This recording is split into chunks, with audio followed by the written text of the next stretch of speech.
Tim Shelton, forward from San Diego State's basketball team, is in studio and looking sharp this morning. You got up early. Good morning. Thank you. Good morning. Good morning, Scott and BR. How's it going? It's going great. Yourself? Well. It's going well, 20-0. Can't beat that.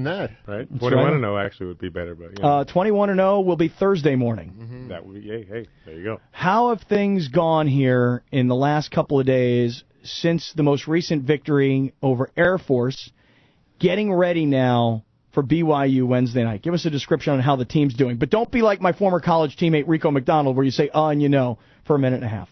That's going well. The preparation process has been good. Coaches have watched a lot of film. Definitely been able to get some different pointers and some different strategies that I think we're going to be able to utilize during the game, and especially, guarding a person like Jimmer Fredette who can, put points on the board. Well, that's what we know. That's what we know about BYU. That's what everybody knows, right? Who do you have tabbed to guard Jimmer? It's going to be a different team effort. We're not going to just put one person on him. We're going to put a couple different looks on him.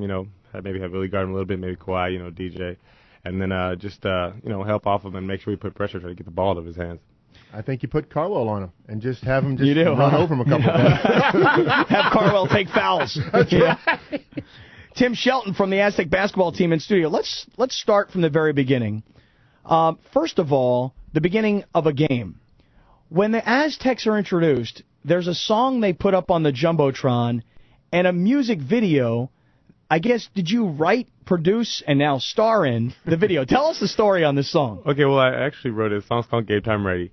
I wrote the song last, I believe it was like June, and it was just something that I put together just kind of for fun, originally, that I let the guys listen to, and I was like, oh, you guys like it? It's kind of for our team. It's called Our Guys. But are you like a guy who's like at home, sitting in front of your computer, making up your own rap songs and putting in your own, are you like your own producer? Yeah. I mean, it's something that I enjoy. I mean, I started doing it last year, actually, with Brian Carwell, because we lived together, and just something that we started doing, getting instrumentals and writing different things up, and just kind of got to like it, and then I ended up making that up, and people ended up liking that, too. Have you debuted any of your songs that weren't accepted well by your teammates? I mean, because going out on that limb with an original piece of music, I mean, you never know what the reaction is going to be. Yeah, there's a couple other tracks that I've kind of just put out on Facebook to like a couple of my friends here or something like that, but nothing along the lines of Game Time Ready, Well, let's take a listen to Game Time Ready.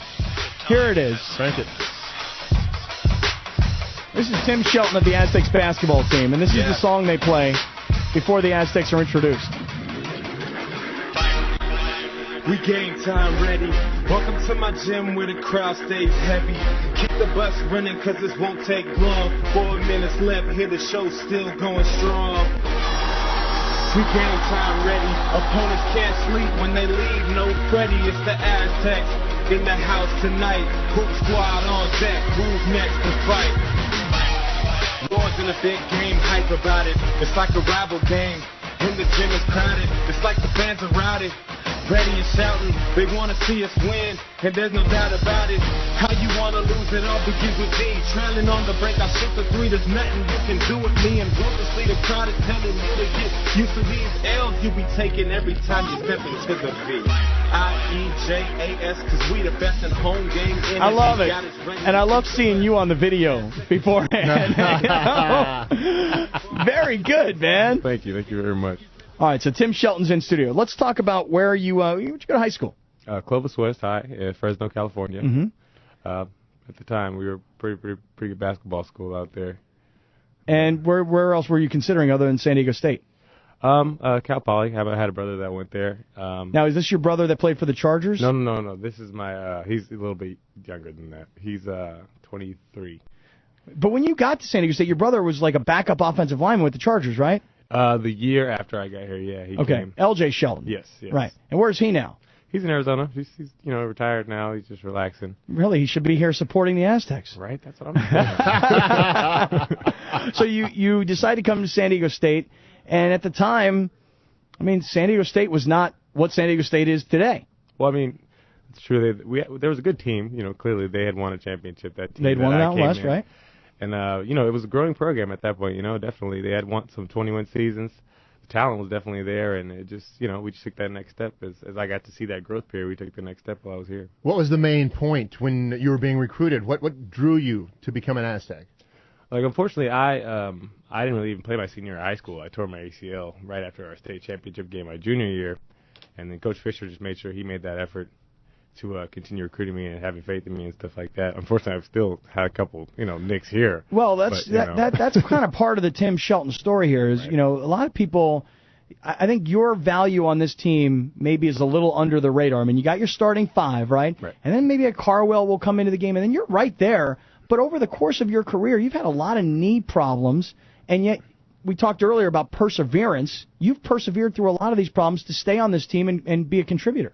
Well, yeah, I feel like I've been blessed. I feel like I've been blessed to have this opportunity to still be able to play. I've had a lot of support from the community, from my family, from the coaches, who are all considered family to me now. And I feel great. I'm grateful to be here. I feel like I made the right choice in coming, and I feel like they've supported me. And throughout my injuries, I've still been able to come back and somewhat produce. And we're having great success right now. Listen, I want to ask you about Kawhi Leonard.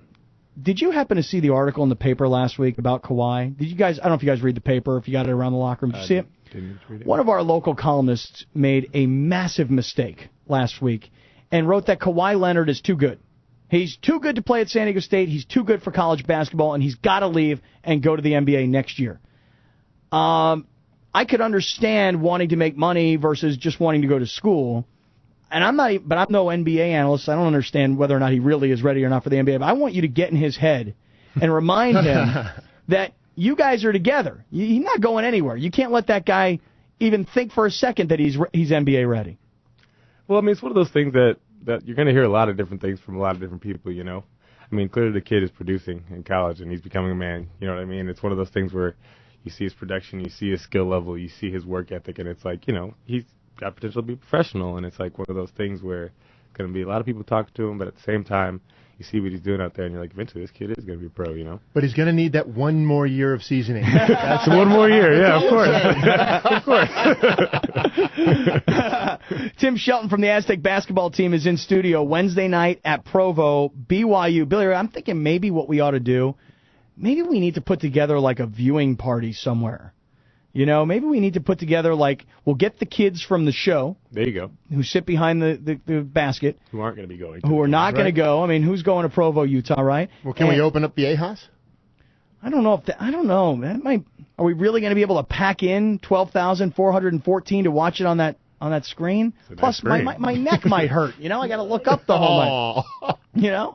We got to figure out something to do. Let's do it. You must be feeling on campus, Tim, the support that this Aztec team, I mean, at 20-0, top national ranking, biggest game possibly in school history coming up Wednesday night. You got to feel the buzz and the energy, right? Definitely feeling the buzz. Also feeling the love on campus. The energy is kind of crazy, When you say the love on campus, does that mean like professors say, dude, don't even bother? No. It's an easy A. I mean from the it's students. An automatic A. You got an A. I mean from the students. It's definitely going to be tough right. missing some class here at the beginning.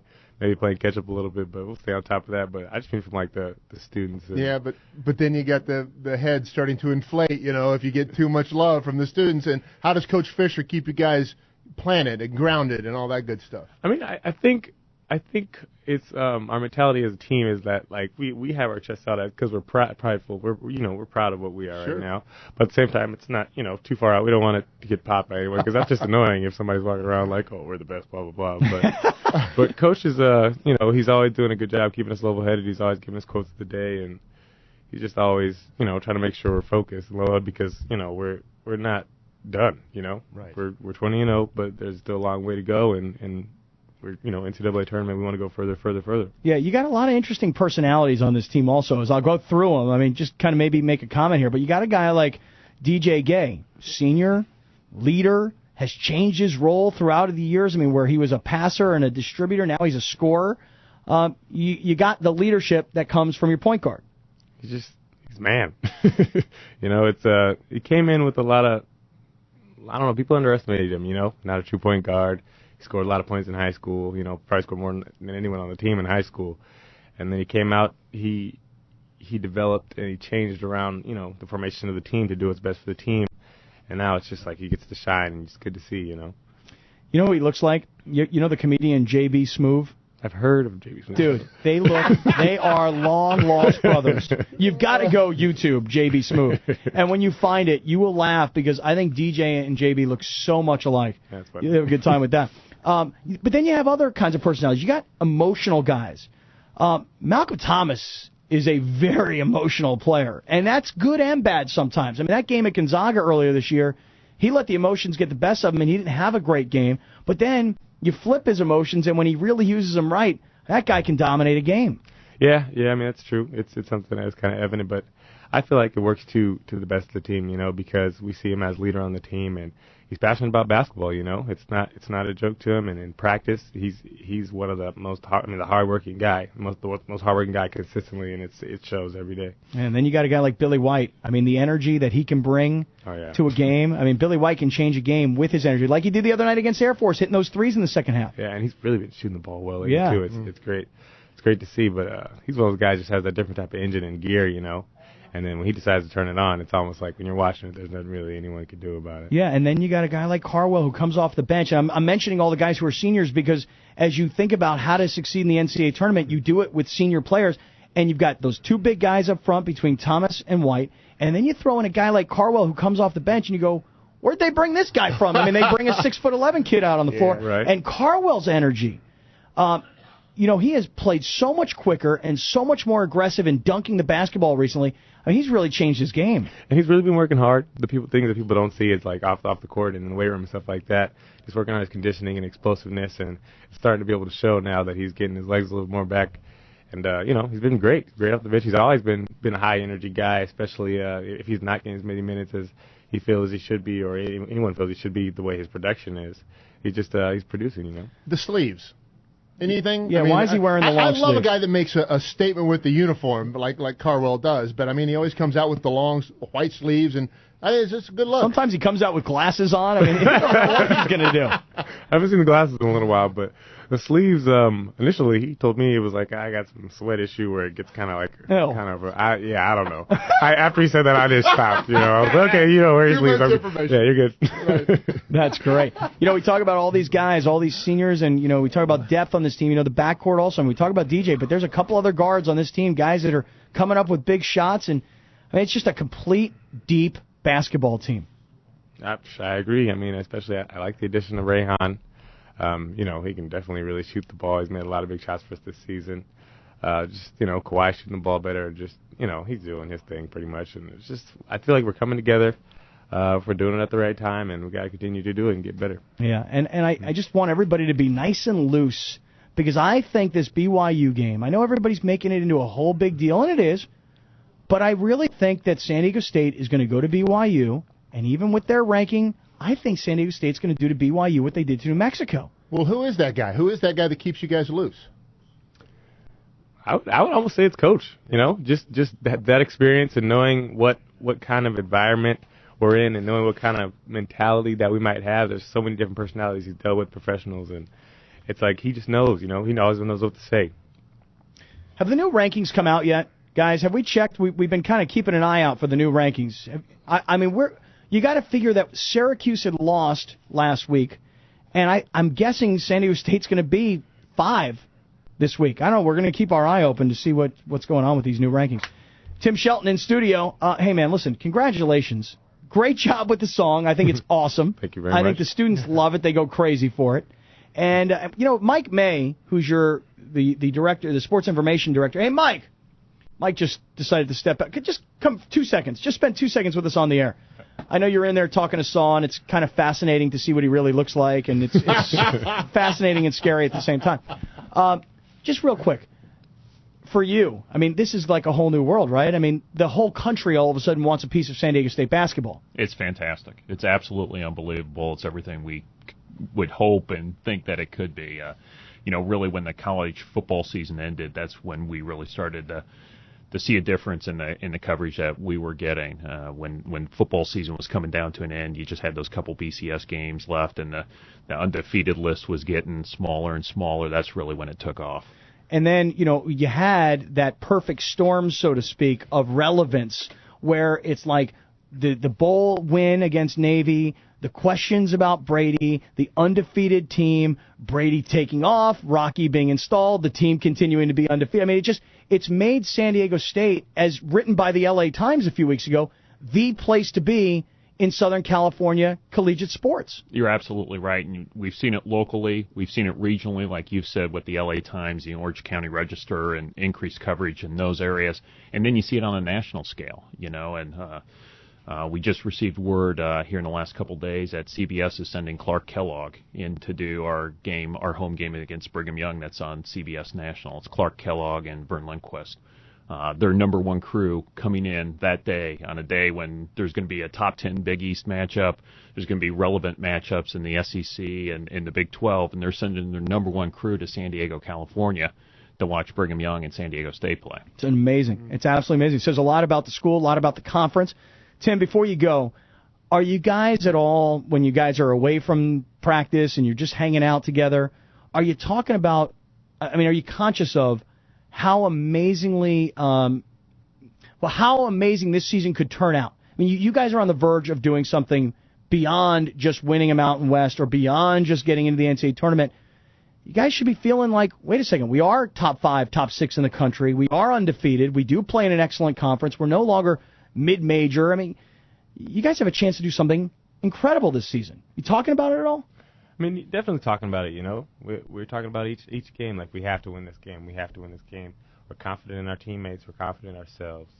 And it's like at the point where we feel like we can compete and beat almost anyone, anyone, not almost anyone, anybody. Say it. You know what I mean? It's Right. I don't know. That's just how we feel. Well, guys, I'll tell you what. Wednesday night is going to be an amazing night. We got to figure out what we're going to do. I could watch it at home, but we got to be out with the people. Where do you want to go? We're going to have the kids from the show, the student section. We're going to have those guys in studio on Wednesday morning. Oh, great. We got to figure out where do you guys have a recommendation? Someplace on campus, you think? Boy, you guys know better than we do on something like this, but there's going to be such, we left campus earlier today, and I bet you there were 500 students lined up picking up tickets at 7:30 in the morning on a cool morning, picking up tickets for Saturday's basketball game. I'm not sure what venue you would have that would be big enough for this type of matchup. Mike May, the sports information director up at San Diego State, Tim Shelton, who, by the way, gave up easy points the other night. You were standing there in the lane by yourself. I don't want to shoot the ball. I don't like to score. Scoring's not my thing. What was that all about? Kick it to Carwell for a 3. Wouldn't that have been a lot more exciting? Billy Ray is yelling, give it to the big man to shoot a 3. And every time Carwell shoots a 3, Billy Ray goes, yeah. And I go, no, don't encourage him to shoot 3-pointers. Because if he makes it, he's going to actually start believing he's supposed to take those shots. The man can shoot. I wanted to make it. Tim Shelton, great to visit with you this morning. Congratulations on 20-0. Go get them up in Provo. Mike, thanks for bringing everybody in. Thank you very much. And we will talk to you guys much later in the week, I'm sure, when the Aztecs get to 21-0 with a big win coming this week at BYU.